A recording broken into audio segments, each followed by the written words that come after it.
जय हिंद मेरे दोस्त फौजी भाइयों। मैं एयर वेटरन कॉर्पोरल मोहन रंगन चेन्नई से वॉर ओपी 1 और अभी जो आने वाला वॉर ओपी 2 के बारे में कुछ बात करना चाहता हूं। दोस्तों, आप लोगों को मालूम है वन रैंक वन पेंशन जो 2014 से जो दिया था, इसमें ऑफिसर्स को कितना मिला और जवानों को कितना मिला। दोस्तों, उस टाइम जो है हमें कोई आइडिया ही नहीं था कि किस तरह वो कैलकुलेशन हो रहा है, और हमें गुमराह कर दिया गया और हम ब्लाइंडली जंतर मंतर ग्रुप को हम सपोर्ट कर रहे थे। यही सोचकर हम सपोर्ट कर रहे थे कि वो हमारे लिए कुछ अच्छा करेगा। दोस्तों, ये वन रैंक वन पेंशन शब्द तो बाद में आया। सबसे पहले ये मुद्दा क्यों आया था कि जो जवान कम पेंशन में जो जा रहा है, जिसका पेंशन 70% से घटा के 35-36% कर दिया गया था, उनका पेंशन बढ़ाने का पहले फैसला किया था।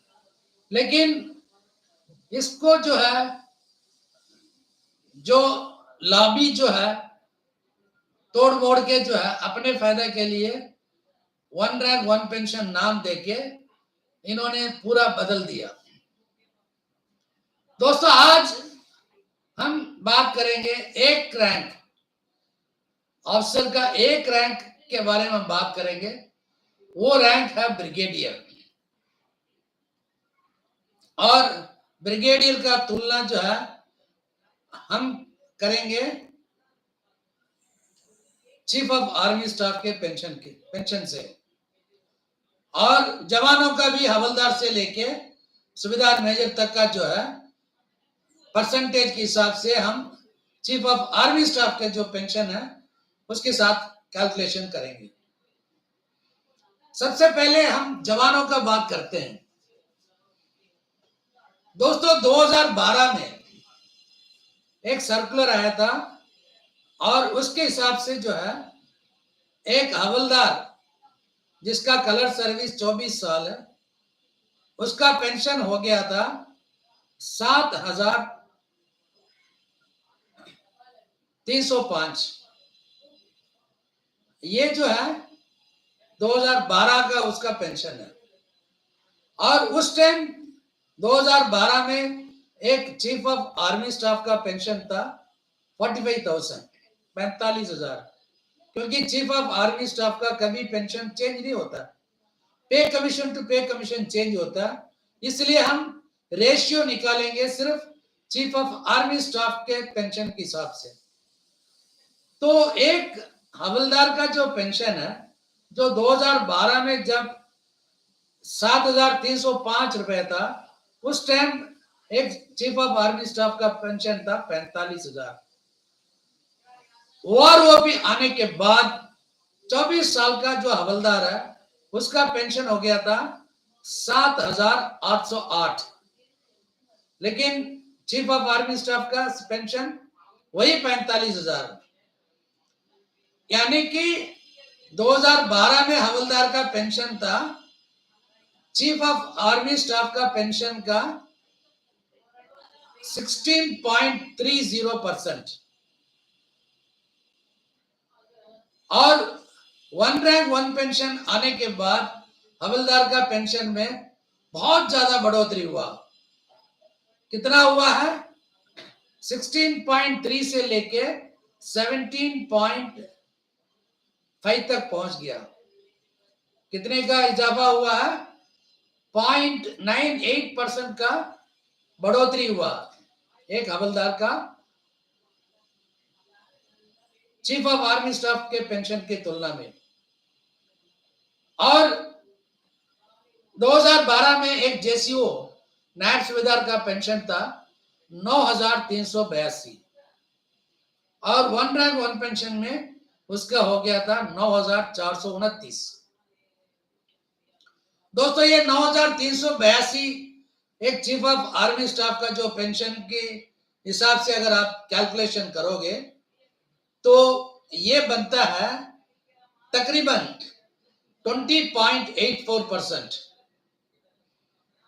और वन रैंक वन पेंशन में कितना बड़ा है उसका, इसका भी बहुत ज्यादा बड़ा है, 20.84 से 20.95 हो गया, यानी कि कितने का बढ़ोतरी हुआ है, 0.11% का बढ़ोतरी हुआ।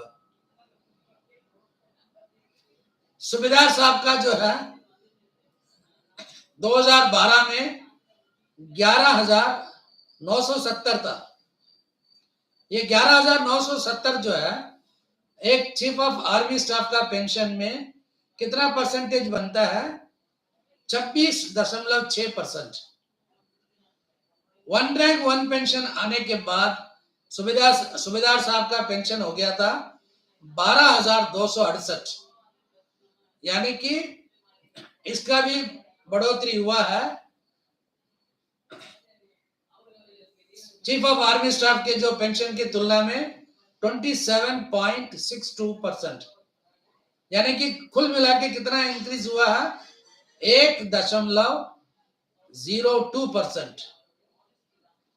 सूबेदार मेजर साहब का जो है 12,285 था, उसका जो है 2012 में, और वन रैंक वन पेंशन में इनका हो गया था 13,045, यानी कि 27.3% से इसका इंक्रीज हो गया था 28.9, यानी कि 1.60% इंक्रीज हुआ। दोस्तों अभी जो मैंने चार जो बताया आपको, ये चीफ ऑफ आर्मी स्टाफ का जो पेंशन है उस अमाउंट का जो है हिसाब से इनका जो है परसेंटेज इतना बड़ा है। अब हम आते हैं ब्रिगेडियर साहब का।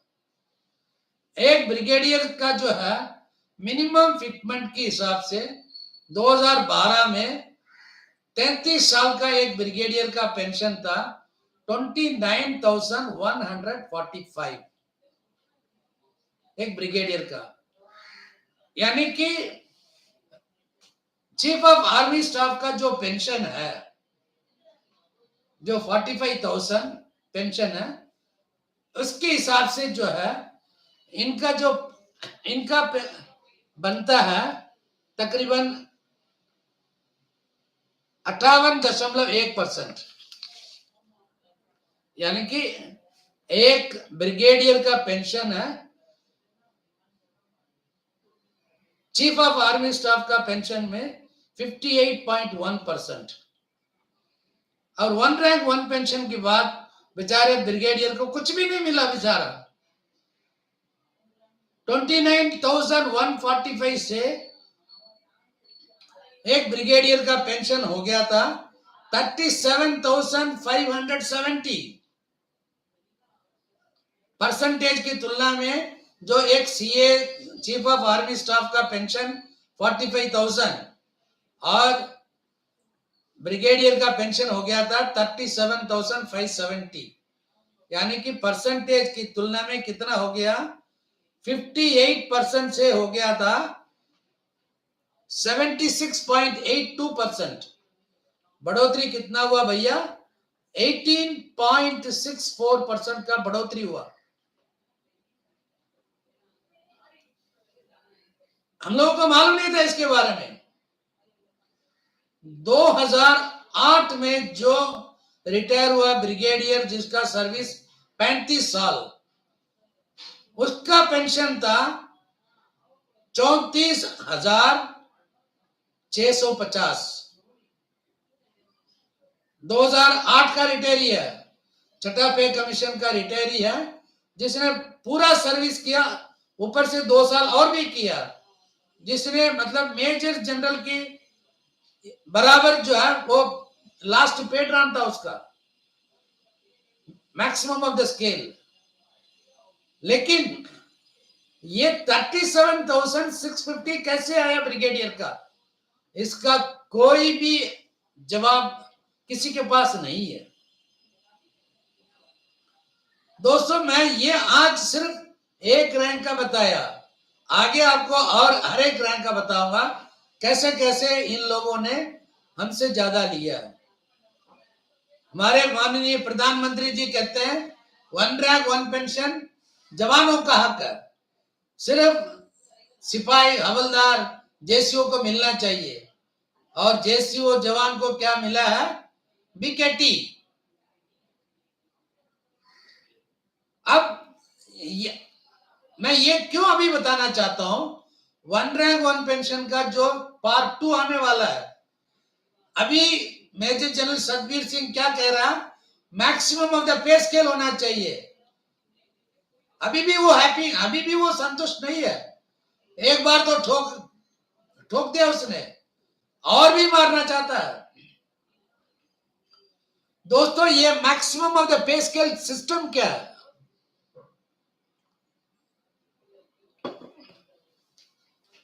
छठा पे कमीशन में जब हम लोगों के साथ धोखा हुआ था, तो उन्होंने क्या किया, पे कमीशन में एक ऐसे डाल दिया कि जो 2006 से पहले वालों का जो है मैक्सिमम ऑफ द स्केल देंगे, लेकिन प्रोरेटा। प्रोरेटा का मतलब क्या है? अगर सिपाही है 15 साल का, उसको 12 साल का वेटेज देके 27 साल का पेंशन देंगे, यानी कि 50% भी नहीं है वो। और नायक का कितना? 15 साल का नायक है, तो उसको 10 साल वेटेज देके 25 साल का देंगे, वो भी प्रोरेटा है। और हवलदार का कितना है? 24 साल का है, 5 साल वेटेज देके, मतलब 8 साल वेटेज देके 32 साल का देंगे। दोस्तों मैंने हवलदार से क्यों लिया था? हवलदार के ऊपर जो भी है ऑलमोस्ट वो फुल पेंशन ले रहे थे, इसलिए हमने उनका कैलकुलेशन लिया। अगर हम सिपाही नायक का लेंगे तो और भी बुरा हाल। दोस्तों अभी OROP 2 दिसंबर में जो देने का जो वादा किया है, भगवान जाने कि वो दिसंबर में देगा या नहीं देगा। अभी से हम दबाव डालेंगे कि अब की बार जो OROP देंगे सिर्फ और सिर्फ जवानों को मिलना चाहिए, और जो OROP 1 में जो भी गलतियां किया है उसको सुधारने के लिए हम प्रेशर डालेंगे।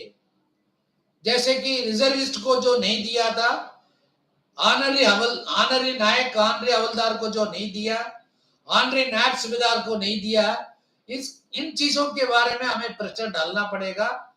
आप लोग 9 तारीख तक इंतजार करना। 9 तारीख को हम बताएंगे कि दिल्ली का प्रोग्राम कब है और कैसे करना है, और इसके लिए आप सबको आना पड़ेगा। ये मत सोचो कि इसको मिलेगा तो मुझे मिलेगा। दोस्तों ये 2016 के बाद जो जेसीओ रिटायर हुआ है उनको तो पक्का आना पड़ेगा, क्योंकि ये लड़ाई आपका भी है। जब तक आप नहीं आओगे आपका आवाज कोई नहीं उठा सकता।